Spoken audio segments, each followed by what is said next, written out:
Joining us now is State Senator Emmett Hanger. He is running for re-election. He is being challenged in a June 11th primary by Tina Freitas.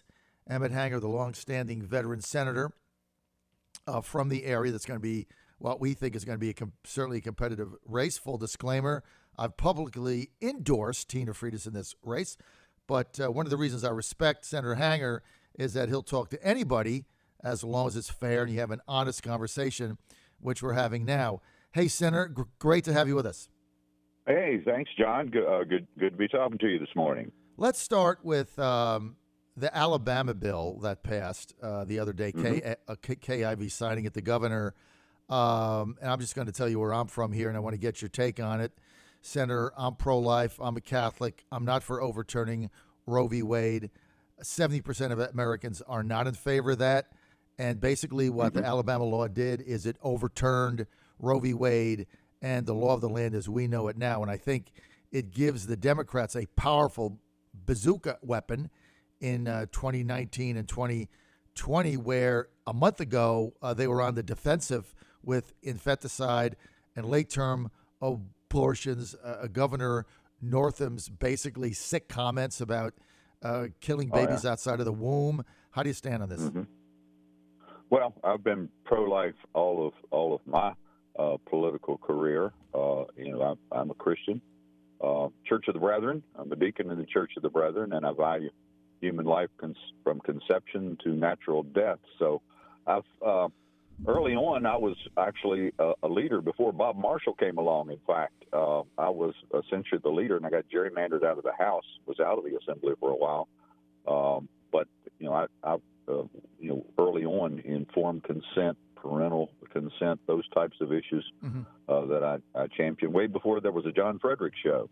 So I've been involved with that for a long time. Now, currently, in most issues in politics that are on the front burner right now, we are so polarized that you have each side going to extremes. So I've always adhered to the Hyde Amendment, essentially, where you have exceptions for the life of the mother, rape, and incest. So that the new law that's being bannered around now does not provide exceptions for rape and incest. In fact, I'm getting questionnaires from pro-life groups that's one of the questions, that if I answer that wrong, then that's a gig on my record. But I think we have to look at the circumstances, and certainly I think rape and incest. And I go back, I was at a conference one time with Henry Hyde in Chicago years ago, and there was a young lady there who was a speaker who was the product of rape. And it's very hard when you see a full-grown adult, speaking to say, well, your mother should have had the right to terminate your life. But there are always unique circumstances. For her mother chose to carry her to term, and she was a fine young lady. But in most instances, incest and rape should be in a different category, as well as the life of the mother, in my opinion. Well, I agree with you on that, Senator Hanger. I really think the Alabama law has gone too far. And you have extremists here on both sides. Obviously, the infanticide bill being put up there by Kathy Tran, I thought was a complete disaster. And a lot of people saw that. And even though it voted for Democrats, I think, in Virginia, and Senator, that was just a bridge too far for a lot of people. Even though, there's just, look, Roe v. Wade has been there. I don't think it's going to get overturned. I've not been shy about saying that. I don't think Kavanaugh is going to overturn it, and either is Roberts. Right. They both cherish precedent. So I'm not really sure where we're going with this, sir. Yeah.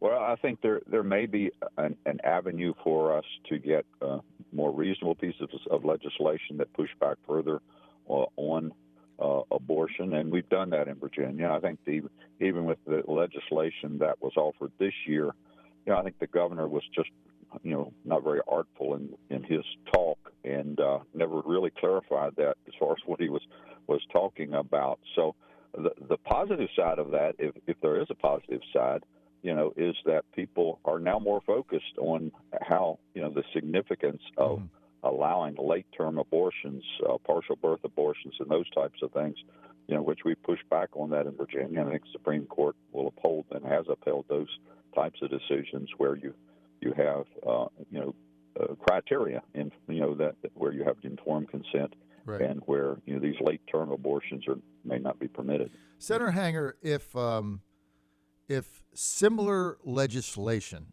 were to come up in Virginia, exactly like they did it in Alabama, same bill, and that came across, and you had to vote yes or no. Right now, how would you vote on the Alabama I would be legislation? proposing an amendment to include rape and incest as factors that would be omitted from that, and I would think, obviously, the bill they passed was just something to try to run up the channel to the Supreme Court.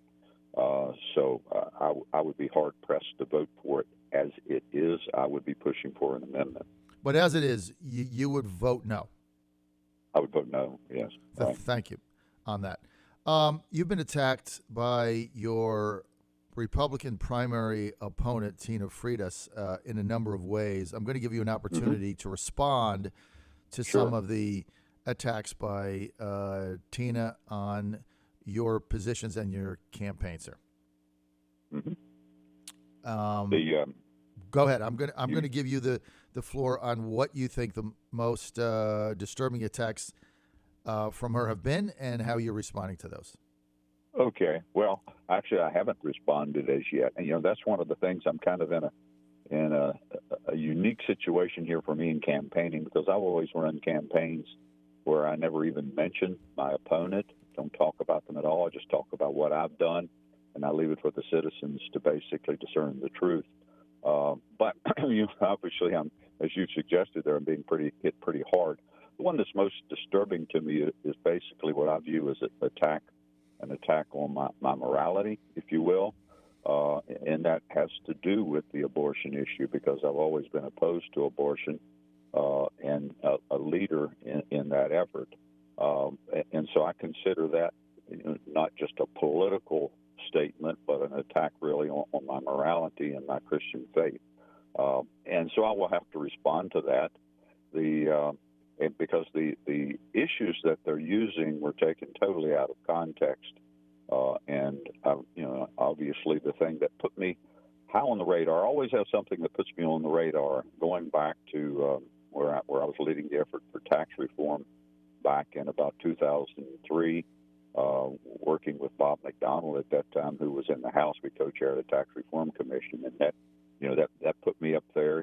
So it was at that point I began to get attacked from within the party, and obviously I think we've been doing too much of that, and our majority is at risk in the General Assembly this year, in large part because of that. Instead of being out helping my other candidates get reelected, the ones that are my colleagues and newcomers, to maintain our majority, I'm spending all of my money, or will have to spend most of my money, just to defend my own position.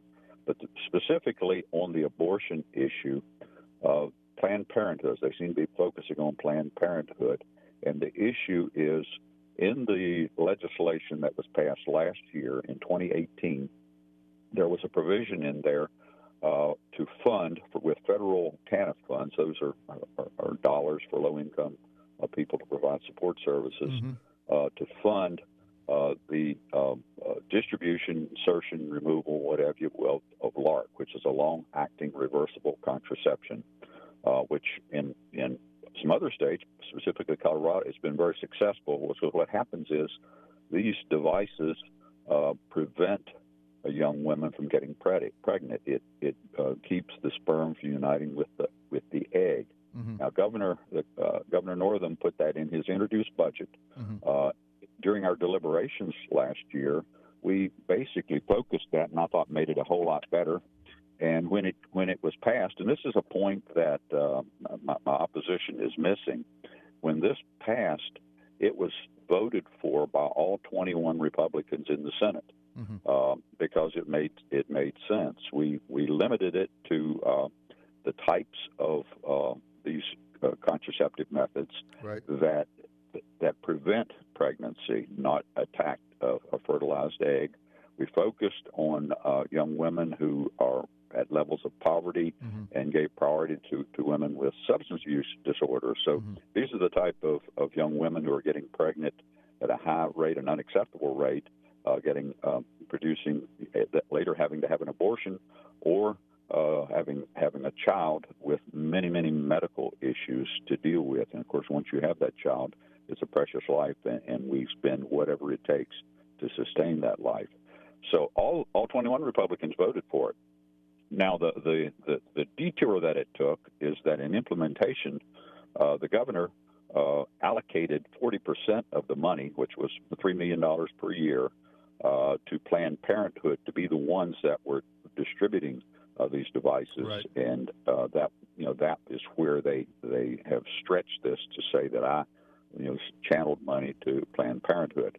This year, we collectively in the Republican caucus put language in to disallow it going to Planned Parenthood, rerouted it, but the governor vetoed that. So the program is still in place, and some of the money that comes from the federal government will be going, if the governor and the health department chooses, to Planned Parenthood. So that is the issue there. All right. So basically, what you're saying on this issue is that it's not exact. That's not what you voted for. It got manipulated. Once it got to the governor's desk, you tried to change it, and he vetoed that. You're on the John Fredericks Radio Network. We're with, and not only that, but I was all 20 other Republican senators voted for it as well. Right. Yes. So I'm being singled out as wanting to send money to Planned Parenthood, but actually it's a good program if done appropriately, and reduces abortions.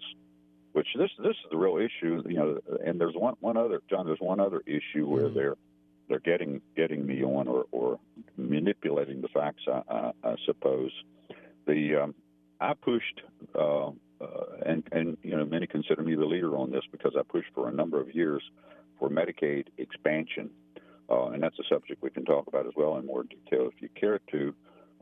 But in the final analysis last spring, I found myself putting an entire substitute budget on the floor, which included the Medicaid expansion, and we had already had agreements worked out with the Republican leadership in the House and with the administration that we could push it on through, but we couldn't allow any amendments. So I spent the better part of a whole day, a number of hours, defending the bill and not allowing any amendments. So there was an amendment proposed. And for clarification, I referenced Henry Hyde before. There's a Hyde Amendment at the federal level which says that you cannot use any federal dollars for abortions except for the cases of the life of the mother, rape, and incest. And that's the law in Virginia. We adhere to that. There is another provision which has been debated for years and has never been changed, whether the Republicans were in control or the Democrats were in control, which says that in limited cases the health department can authorize an abortion where there's a gross fetal abnormality, where the baby will not be expected to survive outside of the womb. Last year there were about 20 of those in Virginia, and I've always supported even eliminating that, and because there is a little bit of room for mischief there. And you missed the Catholic Church has wanted us to take that provision out, and I've supported it. There's never been the votes before to do that, and the original budget we passed, which all the 21 Republicans voted for, did not include eliminating that provision. So that amendment was offered on the floor. I knew it would just sabotage the whole budget. That was the reason that was put there on the floor, right. Because the governor and the House would not accept it. The Democrats wouldn't vote for it. So I didn't allow the amendment to be attached on the floor. They're using that out of context to say that I don't support the Hyde Amendment, which obviously is a stretch, way from the truth of the matter. We're with State Senator Emmett Hanger from the 24th State Senate District. This is a Republican district: Augusta, Greene, Madison, Stanton, and Waynesboro, also part of Culpeper and Rockingham. He's being challenged for Republican renomination to the state Senate by Tina Freitas. That'll be decided in a June 11th primary. Look, I was against Medicaid expansion for a very long time, but then in the 2017 General Assembly, I changed on it, as everyone knows, and became an advocate of it because it no longer made any sense to oppose it, mainly because the 500,000 Virginians that it was going to affect, 85% of them voted for Trump in 2016. That was number one. And number two, Kirk Cox was able to get conservative reforms in it that we never would have gotten if there was a Democratic majority in the Senate and the House. So I thought it was time to do it, and that's why I was in favor of it. So I certainly understand that. Tina Freitas also says that you're the biggest tax raiser in the state Senate, that you've voted for the three biggest tax increases in the history of the Virginia Senate, of the Virginia legislature. Senator, how do you respond to that? Well, it's not true, and I haven't dwelt on that because that's just kind of political speak. Every time you touch a tax, and somebody that signed the no tax pledge will say that's the largest tax increase in the history of Virginia. Well, the truth of the matter is, actually, unsolicited, the PolitiFact group folks took a look at that in detail and said it was false. In fact, I was given credit for voting for a bill that I didn't vote for, and the bill, the essence of it is, we were trying, even back in 2004, we were trying to get funding for transportation infrastructure, and there was about $1 billion on the table for transportation in the 2004 tax reform bill, which I was a leader in that effort because it essentially was tax neutral to the average citizen that I represent in rural Virginia, because it reduced some income taxes, it took some of the sales tax off of food, it allowed the state to pay more back to local governments, reduced the burden on real estate, but it also increased the sales tax statewide a half penny. Well, for most of rural Virginia, the folks at middle and lower incomes were winners in that scenario, but there was an increase in the fuel tax as a part of that proposal. We ended up taking that off the table. And then there was another bill that came back, which was a Republican bill that would have increased fuel taxes, a number of other things, and I did vote for that. But what happened each year, it would come out of the Senate and go over to the House, and I sponsored a couple of the measures myself, which would have increased fuel tax over time in a modest way so we could build infrastructure. If we had done that 15 years ago, Interstate 81 would be complete now. A lot of our infrastructure, which needs attention, would have been dealt with, and we're still finding ourselves now struggling with coming up with appropriate funding levels for transportation. So, I think most people recognize that as just political speak when you say someone who, has responsibilities for leadership in Virginia right. votes for a tax increase. Well, it's because, it was reasonable. Transportation taxes, when you increase the fuel tax as fuel efficiency is going up, I don't view that as a tax increase anyway, because we're riding in vehicles now that are much more fuel efficient. So when you have a gasoline or diesel tax that's based on fuel consumed, miles per gallon has increased. So if you increase a little bit, that's not really more. In fact, our monies have gone down for lane mile traveled. And so, that's something that I can explain away, and it doesn't bother me. It's just I just regard that as political speak from someone who is determined to undermine my credibility, if you will. I've only got a minute. If you get reelected, let's get to some key issues that are going to come up again in the 2020 General Assembly. Let's get to the first one, which is casino gaming and gambling on football, basketball, baseball. How do you stand on those? Historically, I've been opposed to gaming, and that has been my position this past year as we kind of ramped up on that.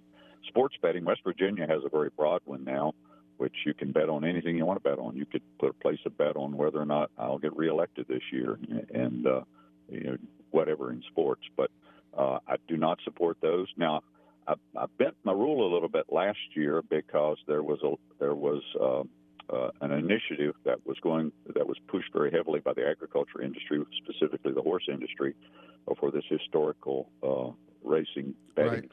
Colonial Downs, yes. It sounds like that's where you're at today. Is that where you're at? Yes, sir. You got it. Okay. Well, it's a booming business, but that's I did support that. I scared them at one point when I was chairing the finance committee. I passed it by for the day, and they thought I was going to attack it, but we just wanted to make sure we got it right. And the next day we ran the legislation through the finance committee. So I was at a trail ride this past weekend with a lot of my friends in the horse industry, and they're very pleased with what's going on. in terms of the support for the equine industry statewide. But other types of casino gambling, no, I would rather us not do that. We're a well-managed state. We're a low-tax state, and I just don't think that we need to do that if the reason for doing it is to raise money. It does raise an issue, though, which is going to be one of my big things moving forward, and that's fiscal distress in rural Virginia and some of our historic cities, Bristol being one of them, Danville, others, that where we really are going to have some change in policy in terms of how we fund services back through the local government, so we don't have the haves and the have-nots around Virginia. We're a great state, but we're weak in a couple of areas, and one of them certainly was addressed through Medicaid expansion, and another one is infrastructure, and the other one is the fiscal stress that some of our cities, Petersburg being kind of at the top of the list, that we're working with to try to correct that, and a lot of rural Virginia and Southwest Virginia where we're going to have to address the quality of life and the ability to fund needed services in those regions. Well, Senator, we're out of time, but I'll be in Petersburg. I'll be live there on Friday, 2 p.m. I'm doing the VISAA High School Baseball Championship game at Shepherd Stadium. All right. At Virginia State University. They have the smallest college press box on earth, so I have to lose weight between now and tomorrow at 2 p.m. Otherwise, I'm not going to fit in the thing, but I will be there. 2 p.m. We'll be live doing the baseball game in Petersburg at Shepherd Stadium. Senator, we're out of time. I want to thank you for being with us today. State Senator Emmett Hanger, running for re-election. Thank you, John. Represents the 24th District Republican, being challenged in a primary by Tina Freitas that'll be settled June 11th. Hanger right now going in as the favorite. Senator, thanks for being with us. Thank you, John. I appreciate the conversation. Have a great day.